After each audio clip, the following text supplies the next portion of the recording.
견우와 직녀 이야기 들어보셨나요? 옥황상제. 그러니까 옛날 신화나 민담 같은 것들은 다 집의 그 구조를 뒷받침하는 그런 이야기들이거든요. 옥황상제를 위해서 일해주는 목동 견우하고 옥감을 짜는 직녀가 있었어요. 그 견우와 직녀가 있는데도 사랑에 너무 빠지니까 목동 일을 게을리하는 거예요. 옥감 짜는 일을 게을리하는 거예요. 그래서 화가 난. 그러니까 예수님이면은 그 얼마나 좋겠습니까? 아마 육아휴직 보냈을 거예요. 그런데 옥황상제는 일을 게을리하니까 화가 났나 봐요. 그래가지고 화가 나서 이제 못 만나게 해버렸어요. 그래서 어느 날만 만날 수 있다고 그렇게 전해져요. 7월 칠성날. 딱 1년에 한 번만 만날 수 있다고 하는데 그 다리를 까치와 까마귀가 이어주죠. 그 쉽게 떠올릴 수 있잖아요. 그 이름 뭐죠? 오작교. 그래가지고 까치랑 까마귀가 다리를 쫙 놔줘가지고 견우와 직녀가 1년에 한 번 정도 이렇게 만날 수 있게 되었다. 그런 이야기가 있고 또 그 우리의 주몽신화, 주몽신화를 보면은 주몽이 원래 부여 사람이잖아요. 부여에서 쫓겨져 나온 그런 왕자인데 옛날부터 그 저기 장자가 있고 차자들이 있는데 이 차자들 중에 능력 있는 사람이 있을 수 있잖아요. 그렇죠? 그런데 이 능력이 있다 보니까 출중하니까 이 장자 세력들로부터 질투를 받아요. 시기 질투를 받아요. 우리 요셉 이야기도 있듯이 언제나 그렇게 시기 질투를 받아요. 잘 나가면. 그래가지고 이렇게 해서 부여에서 내려오는데 그 드라마 보면 어때요? 형님들이 잘 가라고 편지 써주지 않죠. 뭘 보내요? 군대를 보내요. 그거 좀 죽이라고. 그 부여에서 따라가는 그런 백성들, 사람들, 군인들 죽이라고 군대를 보내요. 그런데 딱 가려고 하는데 강이 이렇게 가로막는 거예요. 그런데 신화나 민담이니까 이해하고 들으세요. 뭐가 떠올라가지고 다리를 만들어줬다 그래요. 물고기들이 튀어 올라와가지고 말이 안 되죠. 그러니까 말이 안 되는데 일단 들어보세요. 그 물고기들이 튀어 올라가지고 강을 건너게 해줬다는 거예요. 그건 뭐냐면 제가 생각했을 땐 그래요. 우리 인생의 위기가 얼마나 많아요. 경제적인 위기도 있고 관계적인 위기도 있고 여러 가지 사건 사고도 있고 그런 위기가 엄청나게 많은데 그걸 건너가게 해주는 무언가가 있다는 거예요. 그거를 건너가게, 그 위기를 건너가게 해주는 무언가가 있다. 우리 폭삭 속았수다 드라마 보면 그 애순이하고 무슨 시기? 그 둘이 이렇게 살아가는데 제주도에서 이렇게 힘들게 사는데 할머니 할아버지가 꼭 밥 먹을 만큼 이렇게 다 계산해서 밥을 주잖아요. 쌀을 쌀독에 부어주잖아요. 그러니까 인생의 위기도 누군가 건너갈 수 있게끔 도와주는 세력이 또는 사람이 존재가 있다는 거예요. 그런데 우리의 이 신앙의 문제를 보면 우리가 하나님과 단절되어서 죄와 사망으로 갈 수밖에 없을 때 우리를 생명으로 인도하시는 그런 다리를 놓아주는 분이 있다는 거예요. 인간이 아무리 헤엄쳐 가려고 해도 인간이 아무리 선을 쌓아도 하나님 앞에서는 그게 충족이 안 되는데 하나님께서 그분을 믿으면 그 다리를 통해서 쉽게 건너가게 해주는 은혜가 있다는 것입니다. 자, 오늘 말씀 11절에서 13절. 우리는 주의 두려우심을 알므로 사람들을 권면하거니와 우리가 하나님 앞에 알려졌으니 또 너희의 양심에도 알려지기를 바라노라. 우리가 다시 너희에게 자천하는 것이 아니요 오직 우리로 말미암아 자랑할 기회를 너희에게 주어 마음으로 하지 않고 외모로 자랑하는 자들에게 대답하게 하려는 것이라. 우리가 만일 미쳤어도 하나님을 위한 것이요 정신이 온전하여도 너희를 위한 것이니. 11절에 두려움으로 그런 단어가 나와요. 두려움으로 안다. 이게 경외심으로도 읽힐 수가 있거든요. 그러니까 막 공포에 못 이겨가지고 복음을 받아들이는 게 아니에요. 그러나 공포인 사람들이 있어요. 하나님을 알지 못하고 사망을 맞이하면 그 사망은 알지 못하는 것이기 때문에 그 자체로 공포입니다. 그러나 하나님을 아는 사람은 그 공포가 경외심으로 바뀌는 거예요. 왜? 예수님께서 십자가를 통해서 나의 죄의 문제를 해결해 주셨다는 것을 알기 때문에 그건 죽음에 대한 공포가 아니라 그 십자가의 처참함을 바라보면서도 주님께서 우리를 이렇게 사랑하시는구나라고 알 수 없는 그 경지를 감동하면서 따라가는 거예요. 그게 경외심입니다. 범접할 수 없는 경지잖아요. 누가 나를 위해서 생명을 대신해 준다는 게 범접할 수 없는 가치지만 그거를 어휴 무서워, 아유 지옥 가, 그런 개념이 아니라 하나님께서 우리를 저만큼 사랑하셨구나라고 감동하기 때문에 경외심으로 우리는 그것을 바꿔서 이해할 수 있는 것입니다. 그런데 바울의 선교팀은 거짓 교사들에게 비방을 받고 있었어요. 첫 번째는 바울의 외모가 정말 볼품이 없었나 봐요. 그래서 바울을 이렇게 구글에다가 바울 한번 치시면은 대머리에다가 시력도 안 좋아가지고 고보정하게 편지 쓰느라 고보정하게 있는 모습이 나와요. 정말 뭐 조인성이나 정우성 같은 키가 훤칠하고 뭐 멋있는 인물로 나오지 않습니다. 정말 외모가 볼품이 없었어요. 키도 컸는지 작았는지. 자, 그 다음에 바울이 너무 열정적으로 하니까 그 열정에도 문제를 삼았어요. 왜? 자비량 선교까지 하느냐. 받으면서 교사들은 받으면서 지내는 것이 당연한데 왜 자기가 일을 하면서 교회를 섬기느냐. 그런 열정까지도 공격을 받았어요. 이런 거에 대해서 그거는 정말 무익한 논쟁이라고 얘기를 하면서 거짓 교사들의 특징을 제가 좀 설명을 해드리면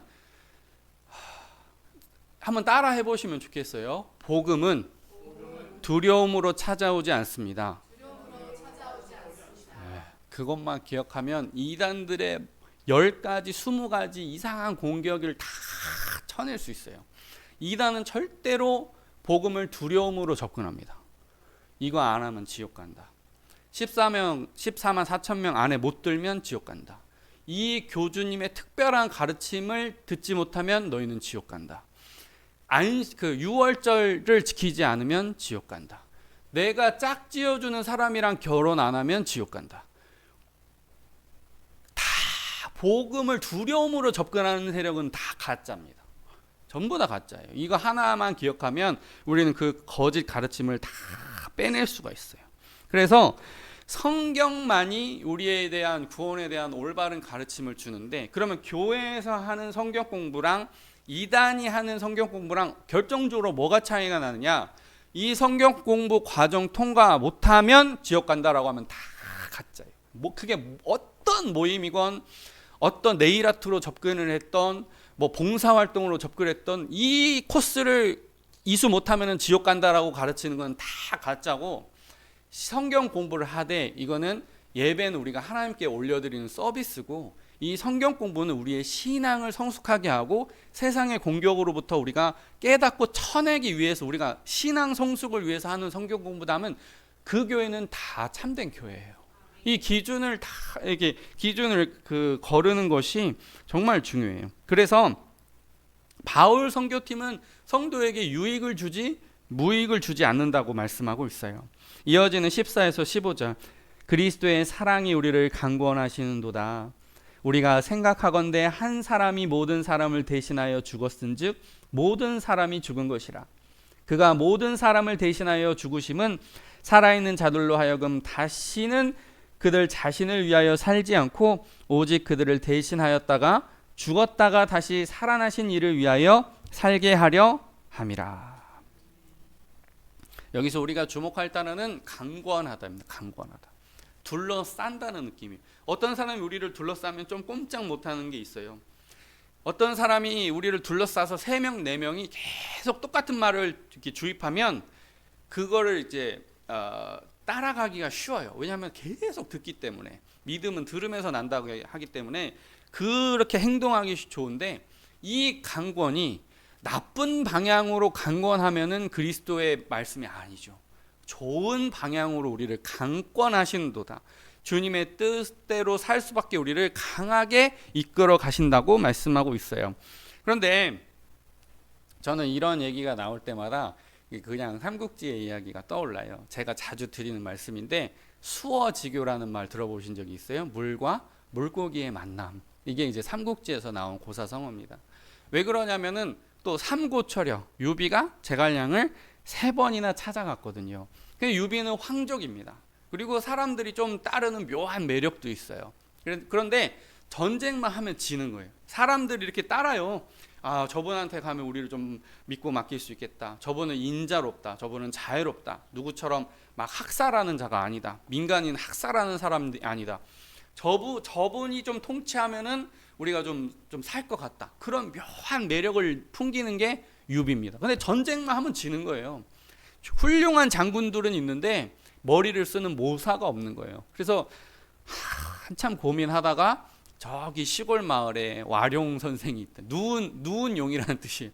저 훌륭한 선생이 있는데 이 사람은 나라를 맡기면은 인구를 증가시키고 세금을 잘 걷어서 한번 군대를 이렇게 훅 일으킬 수 있는 귀한 인재라고 누가 힌트를 줘요. 그런데 3번이나 찾아가거든요. 그런데 이게 못 만났는지 받아들이지 않았는지 잘 안 돼요. 그런데 나중에는 제갈량이 예, 제가 신하가 되겠습니다 하고 고개를 숙이거든요. 유비가 줄 수 있는 게 아무것도 없어요.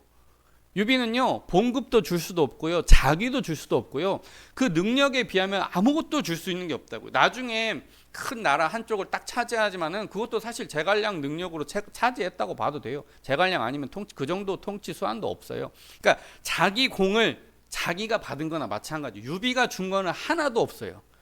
유비는 한마디로 말하면 공수표를 발행한 거예요. 우리 잘해보자. 우리 누가 학살하는 저 나라처럼은 하지 말고 우리 잘해보자. 그리고 소설하고 이 정사가 뒤섞여 있기 때문에 추정할 수밖에 없는데, 그러면 유비는 도대체 제갈량을 어떻게 공수표로 마음을 샀느냐라고 물어보면 학자들은 분명히 유비가 울었을 거다. 줄 수 있는 게 눈물밖에 없는 거예요. 그냥 우는 거예요. 그냥 내가 당신한테 줄 수 있는 건 없지만은 뜻 그거 하나밖에는 없는 거예요. 그런데 예수님과 제자들과의 관계를 한번 살펴보자고요. 예수님은 제자들에게 무엇을 주었습니까? 다 주셨죠. 그러니까 눈물만 준 유비의 나라는 이대 만에 망하는 거예요. 100년 뭐 그 안에 다 망하는 거예요. 그러니까 교회는 2000년이 지나도 망하지 않습니다. 예수님은 우리에게 공수표를 발행하시는 분이 아니세요. 주의 나라는 영원하고 거기엔 천국이 있고 슬픔과 눈물이 없는 곳입니다. 믿는 자는 다 만날 수 있고 슬픔은 없고 영원히 즐거운 수다만 남는 곳이에요. 그 나라는 공수표가 아니에요. 그 나라를 확신하는 사람이 수억 명이 넘어갈 거예요. 그들이 남긴 간증과 신앙은 아직도 만들어지고 있습니다. 자, 이어지는 16에서 17절. 그러므로 우리가 이제부터는 어떠한 사람도 육신을 따라 알지 아니하노라. 비록 우리가 그리스도도 육신을 따라 알았으나 이제부터는 그같이 알지 아니하노라. 그런즉 누구든지 그리스도 안에 있으면 새로운 피조물이라. 이전 것은 지나갔으니 보라 새 것이 되었도다. 제가 17절만 다시 읽어보겠습니다. 잘 마음에 새기면 좋겠습니다. 그런즉 누구든지 그리스도 안에 있으면 새로운 피조물이라. 이전 것은 지나갔으되 보라 새 것이 되었노라. 아멘. 우리는 새로운 피조물이기 때문에 새롭게 살아야 되거든요. 그런데 왜 사람들은 새롭게 살지 못하고 왜 과거에 이렇게 얽매여 있느냐? 과학적인 근거들을 제가 살펴봤습니다. 첫 번째, 편도체의 경고입니다. 한번 따라해 보세요. 편도체의 경고. 뇌를 보니까 편도체를 한번 구글에 검색해 보시면 편도체가 뇌 중심에 있습니다. 뇌 중심에 있는데 뇌 중심 그 편도체 옆에 해마가 딱 붙어 있어요. 해마는 어떤 거와 관련돼 있죠? 기억력과 관련돼 있습니다. 그러면 편도체는 무슨 역할을 하냐면은 위험해! 경고예요. 사이렌. 아파트에서 화재 경보기 울리면 우웅 하고 사람을 경각심 머리가 쭈뼛을 정도로 막 우웅 하고 때리잖아요. 그 편도체하고 해마하고 같이 쌍둥이 무슨 그 짝꿍 반에 놓여져 있는 그 책상 옆에 놓고 쓰는 짝꿍처럼 아주 가까이 있다고요. 그게 무엇이냐면 과거의 경험이 사이렌을 탕 때리는 거예요. 오늘 벌어지는 사건이 있는데 이 사건에 대해서 과거의 기억을 끄집어 와가지고 위험해라고 소리를 막 때리는 거예요. 그런데 오늘 우리가 만나는 모든 순간이 위험한 순간입니까? 위험한 순간이 아닐 수도 있습니까? 기회일 수도 있는 거죠. 내가 어떤 사람을 만나는데 이 사람을 보고 위험해 하고 신호를 때릴 수도 있는 거고, 아니야, 파트너로 같이 갈 수도 있어. 그런데 잘못된 그 과거의 왜곡된 기억이 나에게 경고를 보내는 거에 속아서 기회로 붙잡지 못하는 경우가 있다는 거예요. 두 번째는 전전두피질의 기능 저하. 한번 따라해 보세요. 전전두피질의 기능 저하. 쉽게 얘기하면 전두엽이 우리 뇌 앞에 있는 데는 중앙처리 장치예요. 감성과 이성을 통합해 가지고 판단을 내리는 거예요. 이건 좋은 거야, 이건 나쁜 거야, 이건 해야 되는 거야, 이건 하지 말아야 되는 거야. 종합적인 판단을 내리는 전두엽이 있는데 얘가 손상되고 둔화되면은 자꾸 나쁜 쪽으로 선택을 한다는 거예요. 나쁜 쪽으로. 아주 유명한 실험이 있죠. 미국에서 아이들에게 이제 마시멜로우를 갖다 놓고 10분 15분만 참으면 2개를 주겠다 라고 했는데, 어떤 아이들은 부모가 나가자마자 쏙 먹어버리고, 어떤 아이들은 부모가 나가서 10분 15분이 지났는데도 가만히 쳐다만 보고, 그리고 딴 데를 쳐다보고, 이렇게 아주 재밌습니다. 그 아이들 반응 보면 딴 데를 막 쳐다보고 괜히 손가락을 막 하나 둘 세어보고, 이런 시선 돌리기를 통해서 이 유혹을 외면하는 아이들이 있어요. 나중에 이거 실험 결과가 어떻게 밝혀졌겠습니까? 장기적인 프로젝트를 할 수 있었던, 인내하고 참고 미래의 행복을 위해서 당장의 행복을, 쾌락을 제어할 수 있었던 아이가 훨씬 더 잘 됐다는 것입니다. 누가 지켜보든 지켜보지 않든 나 스스로 통제할 수 있는 사람이 하나님께도 복을 받는 거죠. 그 다음에 세 번째는 해마의 손상과 반복되는 실수. 한번 따라해 보세요. 해마의 손상과 반복되는 실수. 이게 가장 무서워요. 사실 이 세 가지 중에 가장 무서운 것은 해마의 손상입니다. 나쁜 쪽으로 자꾸 기억하는 거예요. 내가 과거에 어떤 나쁜 사건을 겪었어요. 예를 들면 놀이기구를 탔는데 놀이기구가 정지해가지고 멈춰 있었던 그런 끔찍한 순간이 있었다고 해봅시다. 근데 그 기억이 오늘 반복되는 거예요. 1년 전에 있었던 사건입니다. 아무런 문제 없이 좀 20-30분 동안 좀 멈춰 있어가지고 무섭기는 했지만 그건 1년 전 사건이에요. 2년 전 사건이에요. 3년 전 사건이에요. 이미 지나갔어요. 난 머리카락 하나 손상되지 않았어요.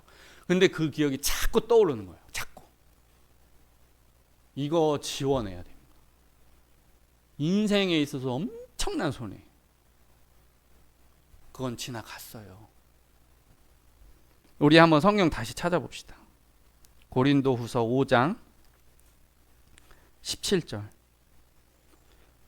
그래서 이 고린도후서 5장 17절이 굉장히 중요해요. 해마가 손상된 사람들, 과거의 상처가 자꾸 내 가슴을 쳐가지고 괴로운 사람들, 그 사람들이 이 말씀을 오늘 3번 이상 붙들어야 돼요. 집에 가서도 붙들어야죠, 당연히. 고린도후서 5장 17절 같이 읽어보겠습니다. 시작. 그런즉 누구든지 그리스도 안에 있으면 새로운 피조물이라. 이전 것은 지나갔으니 보라 새 것이. 한 번 더 읽겠습니다. 시작. 그런즉 누구든지 그리스도 안에 있으면 새로운 피조물이라. 이전 것은 지나갔으니 보라 새 것이. 한 번 더 읽겠습니다. 시작. 그런즉 누구든지 그리스도 안에 있으면 새로운 피조물이라. 이전 것은 지나갔으니 보라 새 것이 되었도다. 아멘. 아멘. 아멘. 지나갔어요. 지나갔어요. 물론 저도 쉽지는 않아요.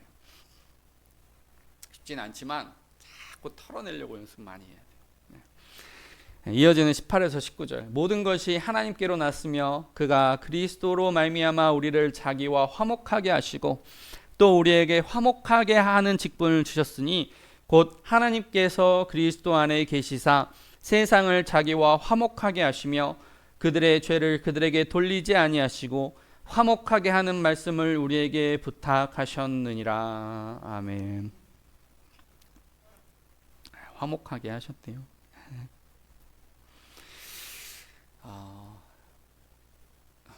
어떤 모든 스포츠나 아니면은 뭐 교육기관이나 목회도 마찬가지, 앞에서 설교하는 사람이 굉장히 중요하고 말하는 감독이 중요하고 그렇다고 생각을 했거든요. 근데 아닌 것 같아요. 물론 이제 그것도 중요하겠죠. 스피커 앞에서 나서서 말하는 사람의 메시지도 엄청 중요하죠. 근데 저는 보이지 않는 곳에서 수고하는 코치진들이 더 중요하다는 생각이 들었어요. 2002년에 우리가 월드컵에 4강에 올라갔을 때 히딩크 감독도 있었지만 박항서 코치도 있었거든요. 그러면은 예를 들면 이런 거예요. 히딩크가 안정환을 이렇게, 안정환 선수가 훌륭한 선수라는 건 다 알잖아요. 안정환을 안 쓰려고 할 때 안정환 써야 됩니다. 안정환 발탁해야 됩니다. 분명히 골 넣을 수 있는 가능성 있는 선수입니다. 그렇게 자꾸 중간에서 다리 놓는 사람 역할이 굉장히 중요하거든요. 아무리 히딩크가 전략적으로 뛰어나고 체력 훈련 잘하고 유럽의 선진 시스템 다 가져오더라도 그 선수의 특징을 알아보고 이렇게 반영돼야 됩니다. 이 선수 버리시면 안 됩니다. 라고 자꾸 조언하는 사람이 더 중요한 것 같아요. 돌아가신 우리 노 전도사님 계셨어요. 보면은 저는요, 이렇게 부교육자 하다가 담임 목사 하니까 이 목사님의 저의 그 어렸을 때부터 그렇게 거룩하게 살려고 부단히 노력했던 이 삶과 가끔 술도 한 잔씩 하시고 그렇게 그냥 담배도 한 번씩 태우시고 그런 분들의 삶과는 격차가 너무 나거든요.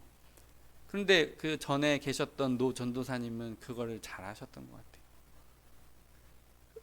그러니까 거룩한 것과 속한 것이 있는데 그 사이에서 다리 놓아주는 역할을 하는 사람, 모셔도 오고 모셔다 드리고 예배 잘 드리라고 집중하라고 이렇게 톡톡톡톡 치고, 그런 코치 같은 다리 놓는 사람이 없으면 목회는 잘 안 되더라고요.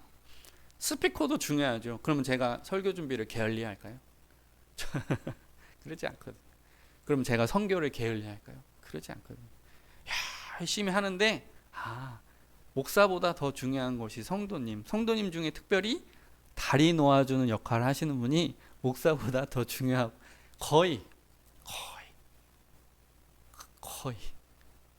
그런 생각이 들었어요. 그래서 다리 놓아주신 예수님이 얼마나 또 중요한가 생각해봐요. 예수님께서 하늘의 천군 천사들과 함께 천사들이 들려주는 오케스트라 이렇게 들으시면서 안 내려오셨다면 어찌 되었을까? 누가 우리 인간의 연약함을 아시겠어요? 어떠한 신이 인간의 연약함을 알겠느냐고. 바알이 알겠습니까? 아세라가 알겠습니까? 목상이 알겠습니까? 금상이. 인간처럼 땀 흘려 보시고 아파도 보시고 제자들이 뜻대로 되지 않아서 가슴도 쳐보시고 답답해도 하시고, 그분이 우리에게 공감해 주시는 거지. 하나님, 인간이 되어보니까 이렇게 힘듭디다. 인간의 육체가 욕망을 참 좋아합디다. 주여 용서해 주옵소서. 저들이 하는 것을 알지 못합니다. 인간이 되어보셨으니까 그 기도가 나오는 거예요. 그래서 우리 예수님이 부족하신 것이 아니라 정말 위대하신 거죠. 이어지는 20에서 21절. 그러므로 우리가 그리스도를 대신하여 사신이 되어 하나님이 우리를 통하여 너희를 권면하시는 것 같이 그리스도를 대신하여 간청하노니 너희는 하나님과 화목하라. 하나님이 죄를 알지도 못하신 이를 우리를 대신하여 죄로 삼으신 것은 우리로 하여금 그 안에서 하나님의 의가 되게 하려 하심이라. 아멘. 화목해야 된대요. 화목해야 돼요. 요즘에 저희 딸들이 제일 많이 하는 말 중에 하나가 미안해입니다. 그러면 우리 소윤이는 껴안고 이렇게 뽀뽀하고 이런 걸 좋아해요. 그러면 근데 저희 딸을 첫째는 혼자 이렇게 생각하는 거 좋아합니다. 항상 뭘 생각해요. 계속 생각해요. 그러니까 언니 하면서 뛰어놓으면 아 저리 가 이게 늘 반복되거든요. 그러면 아빠 소윤이가 나 만져요. 그러면 소윤이가 미안해 미안해 미안해 미안해. 근데 첫째도 가끔은 이제 이렇게 얼굴 이렇게 아이고 귀여워 이렇게 할 때 있거든요. 그러면 소윤이가 또 아빠 그러면 미안해 미안해 미안해 미안해 하거든요. 근데 어느 날은 제가 이렇게 둘을 불러다 놓고 얘기했어요. 미안하다고 자꾸 얘기하지 말고 미안할 일을 좀 만들지 않았으면 좋겠어. 하루 종일 미안해 미안해 미안해 엄마 아빠한테 혼날까봐 미안해 왜냐면 맨날 미안하다고 하라고 하니까 아빠 그러면 미안해 미안해 미안해 그러거든요. 화목하게 하는 거죠. 화목하게 하는 것은 미안해 미안해 미안해 미안해 그거 앵무새처럼 미안해 미안해 미안해 미안해 하는 게 아니라 상대방이 싫어하는 행동을 안 하는 거예요. 따라 한번 해보실까요? 미안하다고 자꾸 말하지 말고 미안할 일을 안 하면 참 좋겠습니다. 이야기 하나 들려드릴게요. 미국의 프랭크 카프리오라는 판사의 유명한 이야기가 있어요. 어느 날 로드리게스라고 하는 미혼모가 법정에 섰어요.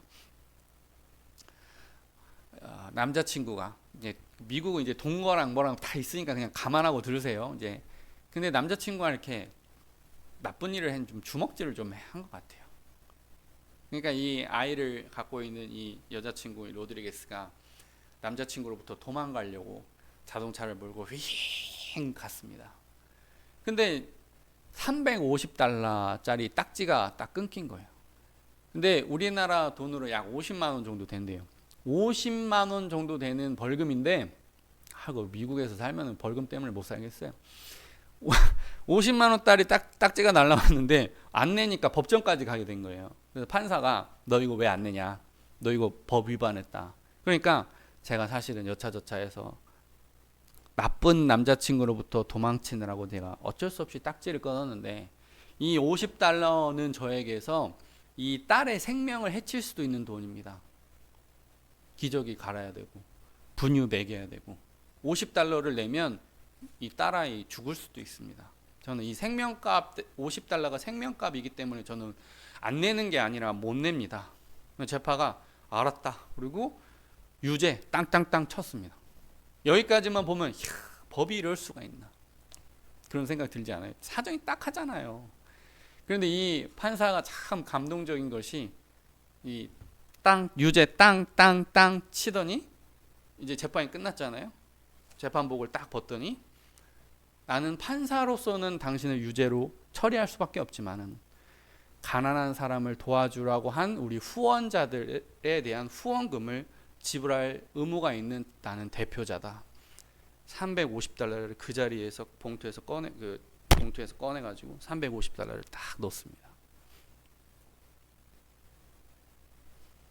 이게 복음을 흉내 내신 거죠. 이분 아프셔가지고 이제 기도해 달라고 막 SNS로 요청해 달라는 얼마 전에 소천하셨거든요. 복음을 흉내만 내도 이렇게 멋있어요. 예. 그렇다고 우리가 십자가에 당장 매달릴 수는 없지 않습니까? 나쁜 거에 대해서는 나쁘다고 얘기는 할 수 있지만 교회에서 용서받는 맛이 있어야죠, 그죠? 교회에서 용서받는 맛이 있어야죠. 이러한 공감 능력이 우리에게 필요한데요. 우리나라를 위해서 좀 애쓰고 수고하신 그런 선교사님들의 이름을 제가 좀 언급해드리겠습니다.